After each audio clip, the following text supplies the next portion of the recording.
The Audacity of Hope. This is the book I'm reading by Barack Obama. Let me tell you, Liverpool fans, if you're going to keep believing that you actually win your first Premier League title, you need to read this book. You need some hope, and this book can give you that inspiration. Wow, that's a free ad for Barack Obama.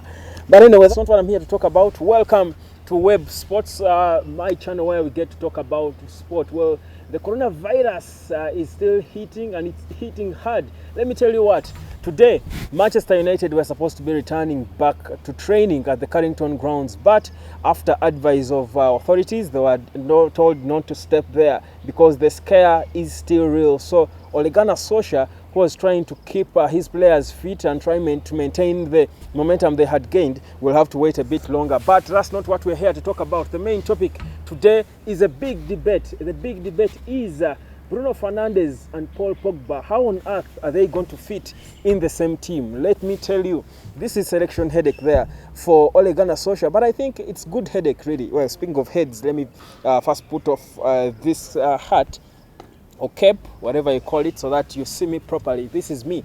Now, this is the point I'm trying to make. Well, Bruno Fernandes is playing his best football probably. In the last 9 games he's played for Manchester United, he has been the orchestra of anything good Man United has been trying to do. I'll tell you, the club has built a lot of confidence around him. The project, the Ole Gunner Solsjaer project on the wheel, is seeming to head in the right direction because it certainly ticked the right box in signing the former Sporting Lisbon captain. But Paul Pogba, who has been injured for quite a while, it was confirmed about last week that he was actually going to be returning in training this week. Now remember, training is not taking place like I told you because of the coronavirus scare, but in case he returns, and that will be a question of when, not if. Question is, how will he affect the shape that Ole Gunner Solsjaer will have to build with his team? Because I'll tell you what, the entire midfield setup of Man United has been looking good without Paul Pogba. Fred has been playing his best football. We are looking at a Brazilian now playing football.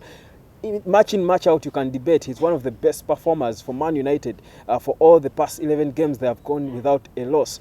Scott McTominay even scored a beautiful goal to hit the last nail in Manchester City's coffin in that 2-0 win. A very convincing win it was for them. McTominay is looking good. His partnership with Fred is working. Nemanja Matic is also looking good when he plays in there. You can see him bossing that midfield, reminding us of his head days while he was still playing at Chelsea.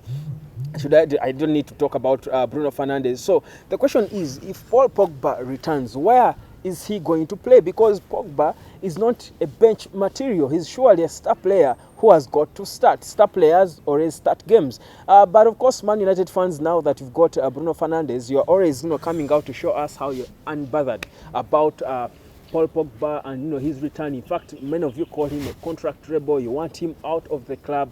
But Ole Gunner Solsjaer keeps saying that he's an important player and they need him. He's a star player. And remember, Man United were reportedly looking at Donny van Beek, the midfielder who is currently at Ajax, and they were trying to lure him to join the club in the summer. But it was reported that he's actually going to be joining Real Madrid in the next summer transfer window. So meaning Van Beek is not available. So surely, if Van Beek is not coming to United, then Paul Pogba needs to stay. Not so? That's what I think. And in any case, personally, for me, I think it was good riddance. I think Man United did not need Van Beek in that midfield setup. But we're not here to talk about Van Beek. Let's take to Paul Pogba and his return. Now, let's look at the debate. The debate is, how will Manchester United line up with Paul Pogba back in the mix? Here is what I think. Now, first of all, me and you know that in as much as most coaches, I think, in Europe, but Ole Gunner Solsjaer being the subject today, he loves to play 4-2-3-1 formation for the most part,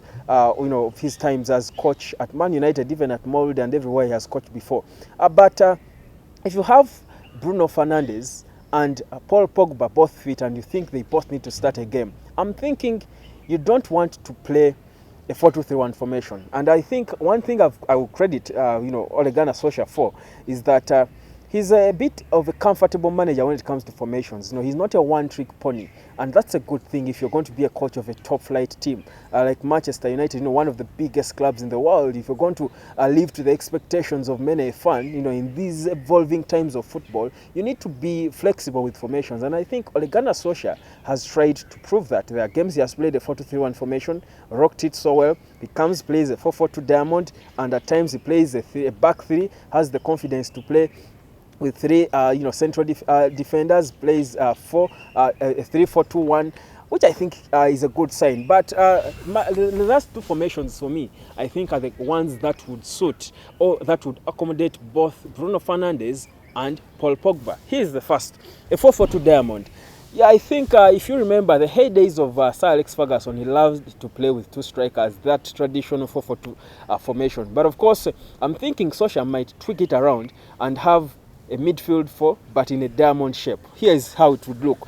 Of course, David De Gea staying in goal, as you see it right there. De Gea in goal. Then Aaron Wan-Bissaka, arguably the best right back now in the league, playing on the right. Then Victor Lindelof and the captain Harry Maguire. If Lindelof is not playing at his Lindelof best, we can see Eric Bailey, if he's fully fit, sliding in there to partner the captain Maguire, and then Luke Shaw playing on the left. Then in the midfield, that's where the science would be. I'm thinking it's not time. I think with the way McTominay and Fred are beginning to gel with each other, I'm thinking you need to play them.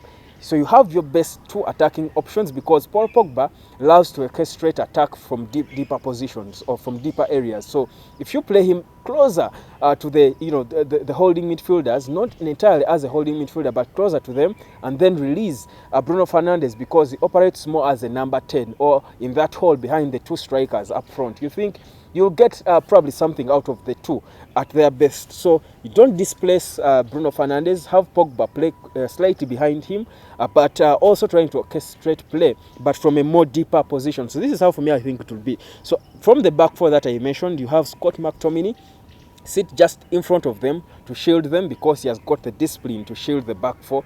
He will stay there when you tell him to. He knows when to move to make a run forward, like he did to position himself and of course get that goal against Manchester City. So you get him to shield the back four. Then you have Pogba and Fred playing just in front of him. Fred on the left, then Pogba on the right, and then have Fernandes on top of the diamond. So Scott McTominay is on the base of the diamond. You have Bruno Fernandes on top of the diamond, and then of course Fred and Pogba playing on either flanks, on the left and on the right. Then have the two strikers, that is up front, Anthony Martial and maybe Daniel James now if he's fit, or you might want to slide in there, Odion Ighalo or Marcus Rashford if he's fit. Of course, there are some weaknesses to that formation because, of course, you're killing the width of the game. But if you have Luke Shaw, he can fly out wide a bit, or even these midfielders can drift in the wide areas a bit if you need to have that width. Or you can even at times release if you have Scott McTominay there to back up, Wan-Bissaka, you can release him to go and, of course, swinging in a few crosses, then he drifts back after doing that work. For me, I think a 4-4-2 diamond formation would suit. For me, it would be the most suitable formation for Ole Gunner Solsjaer if he's going to accommodate both Bruno Fernandes and Paul Pogba.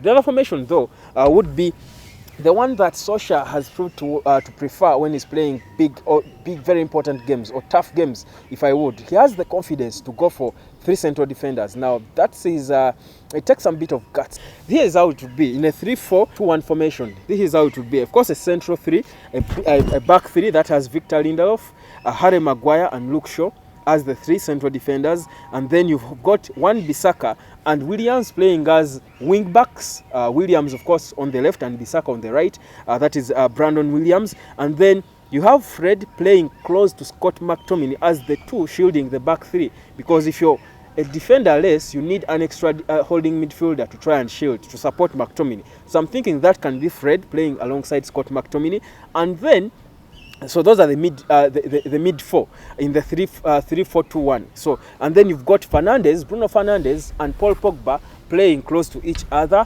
That is in the hole behind the top striker, either Marcus Rashford or Anthony Martial. Right now, of course, because he's the fit player. So I'm thinking, there is a way of accommodating all these guys in the same team.